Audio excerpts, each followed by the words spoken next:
the place where Sita is being found. And Nala and Neela, the engineers in Sugriva's army, they design a huge bridge, 100 yojanas long and 10 yojanas wide. And all the crores of monkey soldiers march towards Lanka. And there's a great war lasting for 7 days. Even the devatas in the sky are observing this war. During the day, the monkeys are very powerful, but at night, all these rakshasas become very powerful. So in this way, the days are passing by. The war takes a huge turn when Indrajit enters the war field. Indrajit, very expert in sorcery. He creates various types of magic tricks. Sometimes he appears, sometimes he disappears, sometimes in the sky. At lightning speed, he is attacking the people, the Vanaras. Then he releases the Brahmastra towards Lakshmana, and Lakshmana falls unconscious. Immediately, there is a shriek of cry in the Vanara army, and everyone runs helter-skelter, fearing Indrajit. Ramachandra is holding Lakshmana and crying. Immediately, Jambavan rushes to that place. He was somewhere else fighting, and then sees Lakshmana is unconscious. He inquires, where is Hanuman? If Hanuman is there, then we are saved. We have still hope of winning. So much confidence Jambavan had on Hanuman. And Jambavan calls Hanuman and says, immediately go to Himalayas. There you will find some Ayurvedic herbs. 4 types of herbs are required. One is Amrita Sanjeevani, which can revive the dead. Shaila Karani, which can remove the effect of weapons from the body and recover. And third, Suvarna Karani, which can bring effulgence, which can bring energy to the body. And fourth, Sandhana, which can join the broken bones. So immediately, Hanuman remembers all these herbs and flies towards the Himalayas. Meanwhile, Jambavan informs the whole monkey army to identify all the dead Rakshasas and throw them into the sea, and collect all the dead Vanara armies and collect and keep in one place. Hanuman, he identifies a mountain, but time is flying by. Every second is very important. It was facing difficulty trying to find the herbs, so he thought, let me take this whole mountain. And he lifts that whole mountain and carries towards Lanka. As soon as Hanuman brings this mountain towards Lanka, and the smell of those Ayurvedic herbs enter the nostrils of Lakshman, Lakshman gets up and sits. And all the other dead Vanaras also, they are revived. And they also become very strong, effulgent. And all their broken bones are joined. Now Lakshman fights with Indrajit with more power and destroys him. And on the 7th day, Ravan enters the war field. And there is a huge fight. Rama also fights with Ravana. Ultimately, Ravana releases the weapon towards Ravana's navel and then sucks the life air from Ravana. Ravana falls dead. And the whole Vanara army cries with happiness, Jai Sri Ram, Jai Sri Ram. However, Hanuman is just watching at Ramachandra. If Ramachandra is happy, I am happy. However, Rama has some other thoughts in his mind. One is meeting with Sita, and second, meeting with Bharata, because these 14 years have passed, and Bharata has also promised that if I don't return, then he will enter into fire. So immediately, Ramachandra does Pattabhishekam for Vibhishana and appoints him king of Lanka. Then Rama tells Hanuman, please go and bring Sita. Hanuman immediately jumps to go and bring Sita. Ramachandra stops him and says, hey Hanuman, Vibhishana is king of Lanka, so take his permission before taking anything from there. Then Hanuman realizes how Ramachandra is so sensitive in dealing with people, dealing with emotions, dealing with situations, feeling very happy that he has found such a sensitive and powerful lord. He takes permission from Vibhishan and goes to meet Sita. As Hanuman enters, all those Rakshasis, 700 Rakshasis who are there, they recall how this monkey 7 days earlier had entered here, and the whole landscape of Lanka has changed because of this person. Then Hanuman goes to Sita and says, Rama is waiting for you, please come, oh my dear mother. Then he asks Sita, shall I kill all these Rakshasis? How much trouble they have given you? How shall I kill them? Shall I scratch them with these nails? Or shall I smash their head with my club? Or shall I throw them into the sea? Or shall I stamp them and crush them under my feet? Then Sita says, no. How is that you are talking like this? It is not their fault. It is the master's fault. The master's fault cannot be blamed on the servants. Let me tell you a story. Once upon a time, a hunter was hunting the forest. A tiger attacks him. Fearing for his life, the hunter climbs a tree and then takes rest on a branch. In his hurry, he doesn't examine that on the same branch there is one more bear sleeping.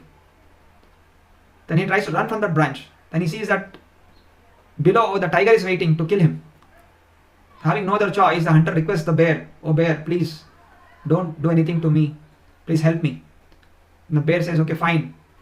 I'll stay a little far away from you." And he just slides a little far away from the hunter.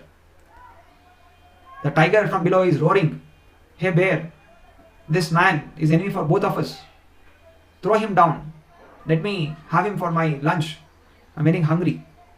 But the bear says, "No, this person has taken my shelter and I have promised to give him protection. I will not throw him down." And then the bear goes to sleep. The tiger is waiting and he tells the hunter, "Hey hunter, push the bear down and I will promise that I will not eat you." But hunter immediately pushes the bear from the branch. But the bear, being very agile, it catches another branch and again comes back. Now the hunter is again fearing. He says, "Please forgive me, please forgive me." The tiger turns to the bear and says, "See, you cannot believe the humans. They are very notorious. So now you gave him shelter and himself he pushed you. Now push that person down." But the bear says, "No, I have some principles, I have some dharma, I have given you protection. He may do harm for me, but I will not do any harm for him." So then Sita says, so when the bear can have so much principles, so much compassion, why we as humans cannot have so much compassion? Doing harm to those who have done harm to us is not the proper reciprocation. We should show love. So hearing these words, Hanuman feels, "Oh my God, I thought Ram is very compassionate, but Mother Sita is million times more compassionate than Lord Ramachandra. Very happy to have both of them as my masters." And then he takes Sita to Ramachandra. So both unite and then everybody are happy. Immediately Ramachandra asks Vibhishan that he wants the Pushpaka Vimana because Bharat is waiting. And I also have to visit so many other sages' ashram before I return there. I have to thank all of them. Then Ramachandra tells Hanuman, "You please hurry. You visit Ayodhya first and hold Bharata from entering into fire. I'll be there as soon as possible." Then Hanuman flies towards Ayodhya. 14 years have passed. The last day of the 14th year, Bharata has lit a fire. He had promised that if Ramachandra doesn't return, he's going to enter it. Time is passing by. Day is turning into night and Ramachandra has not yet returned. And he is prepared to enter into the fire. Shatrughna and other ministers and other citizens of Ayodhya are watching helplessly what to do. Nothing can stop Bharata from entering. He's not listening to us. Then Hanumanta immediately arrives there. He sits on a tree and observes what to do at this time. How can I stop Bharata? Just by telling anything, it will not help him. So immediately he thinks, all these days, when we are in danger, when we are bewildered, how to cross the ocean, how to find Sita, we remember Lord Ramachandra and we got away. Then when Sita was trying to commit suicide, what to do, how to rescue her? It was Ram Katha that saved Sita. And now also, I'm going to use that same formula. And he begins to sweetly sing Ram Katha, how Ramachandra was born, and how he went into exile, and how the war happened, and now they have boarded the Pushpaka Viman, and they're there in Bharadwaja's ashram, and very soon they're coming to Ayodhya. When Bharata and all the citizens of Ayodhya listened to this song, they were very happy. There was the mood of enthusiasm, happiness. Ramachandra is returning. So immediately Bharata stops entering the fire and waits for Lord Ramachandra. Then Sita, Rama and all the armies of Sugriva, the whole Vanara army has arrived in Ayodhya. Then Sita, Rama have been enthroned, the king and queen of Ayodhya. Both of them are very happy and I wanted to thank all the soldiers in the Sugriva's army. First they honored all the commanders of the Vanara army. They called one by one. They glorified how they fought bravely, and they gave various gifts. They both said, no gift is compared to what service they have done. We have all of them in our hearts, but something we have to give, so we are giving something, some presents, but you are worth more than all these gifts. Like this, good gifts are given to all the commanders, and then lastly, Hanuman was called. Ramachandra himself glorified Hanuman, how bravely he acted as a messenger and how he rescued Sita. He glorified heartfully Hanuman. Sita also was very much happy with Hanuman, and tears were rolling down their eyes. And as Hanuman came near to Sita and Rama, Sita removed her diamond necklace and presented it to Hanuman. Hanuman was surprised and not really very enthusiastic in receiving that gift. He held it in the hand. But all the people sitting in the assembly were surprised. Wow, what a gift Hanuman has got.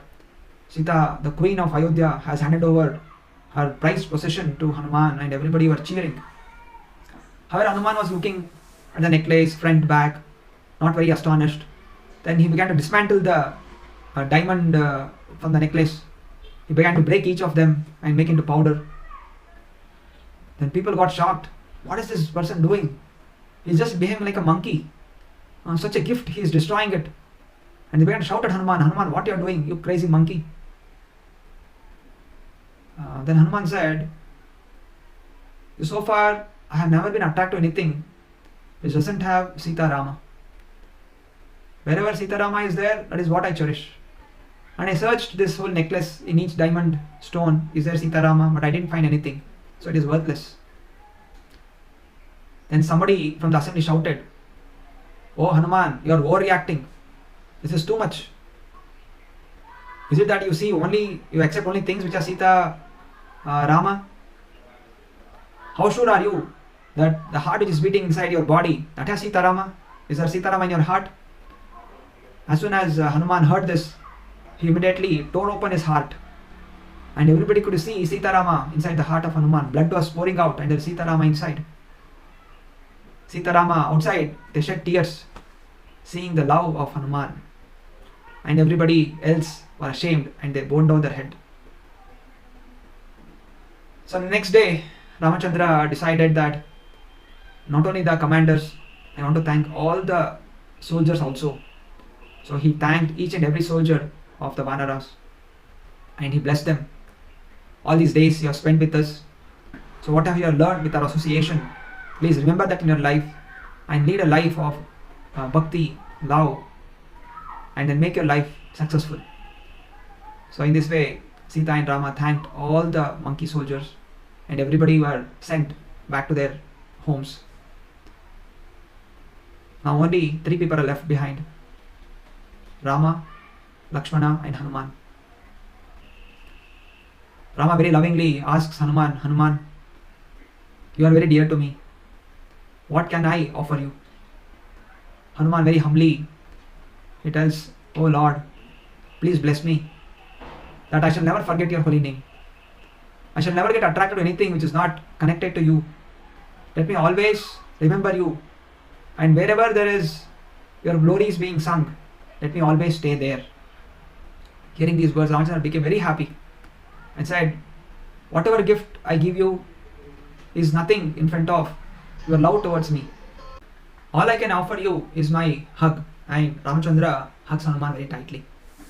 Hanuman again feels that bliss, and his hair stands on his body, and tears roll down his eyes, and he prays to Ramachandra, oh Lord, this body which has been touched by you,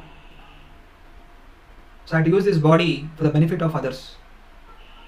So wherever in future Ram Katha happens, I will go there and give my association to all the people who are your devotees. So let us utilize our life to listen to Ram Katha, get association of Hanuman, and thereby obtain the lotus feet of Sita Rama. Let us make our life perfect. Hare Krishna.